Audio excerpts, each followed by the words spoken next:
बच्चों, आज हम लोग पाठ 4 बढ़ती जनसंख्या का अध्ययन करेंगे जो संस्मरण से लिया गया है। बच्चों, इस पाठ में जनसंख्या के वृद्धि होने से हमें किन किन परेशानियों का सामना करना पड़ता है, यही हम लोग इस पाठ के माध्यम से जानेंगे। आगे पढ़ते हैं। यह पाठ बढ़ती जनसंख्या से उपजी समस्याओं की ओर संकेत करता है। यह पाठ बढ़ती हुई जनसंख्या से उत्पन्न होने वाली समस्याओं की ओर इशारा करता है। रेलों और बसों में जगहों का न मिलना, एक मकान खाली होने पर 10 का झपटना, अस्पतालों में डॉक्टर का मरीजों को न संभाल पाना, राशन की दुकानों में बारी आने से पहले राशन खत्म हो जाना आदि समस्याएं असीमित जनसंख्या के कारण हैं। कोई भी देश व्यवस्था उत्पादन के प्रति चाहे जितना सहज हो, लेकिन इस तरह के अगर ऊष्मजों की भांति आबादी बढ़ती रही तो समस्याओं का कभी अंत नहीं होगा। यह पाठ जनसंख्या वृद्धि पर अंकुश लगाने की शिक्षा के लिए बहुत उपयुक्त है। बच्चों, जनसंख्या वृद्धि पर नियंत्रण लगाने की शिक्षा के लिए बहुत ज़रूरी है। आगे देखते हैं। मेरे एक अभिन्न मित्र हैं, बाबू उमाकांत।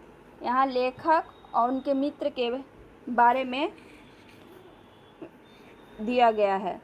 उनके परिवार में उनकी पत्नी और 7 बच्चे हैं। मुझे उनकी पुत्री के विवाह में सम्मिलित होने के लिए मुंबई जाना था।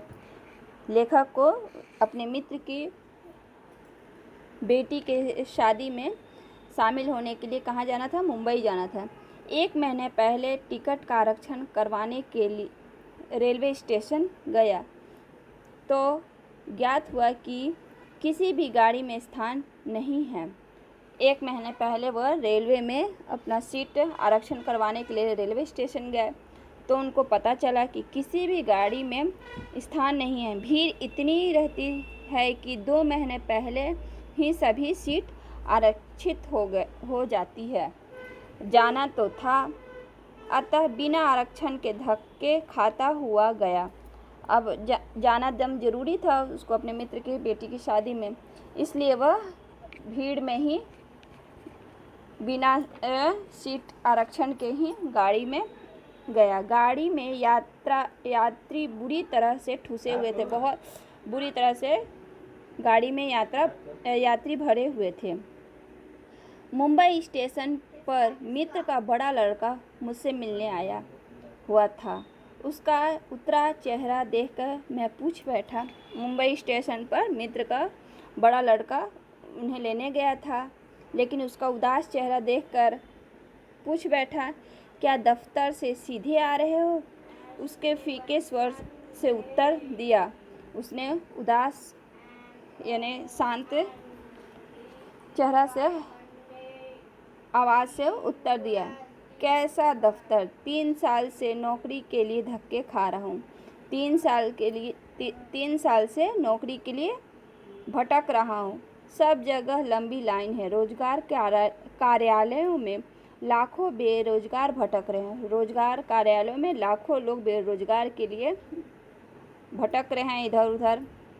मित्र महाशय के घर पहुंचा तो छोटा सा मकान देखकर ही दम घुटने लगा। मतलब उसे सांस लेने में परेशानी होने लगी, बेचैनी होने लगी। मैंने मित्र से पूछा, क्या तुम्हारे पास यही एक कमरा है? वे बोले, क्या करूं मित्र? अब मित्र का छोटा कमरा देखकर, छोटा मकान देखकर पूछ बैठा, क्या तुम्हारे पास यही एक कमरा है? तो उसका मित्र बोला, क्या करूं मित्र? बच्चों, इसके आगे का अंश अगली कक्षा में पढ़ेंगे। धन्यवाद।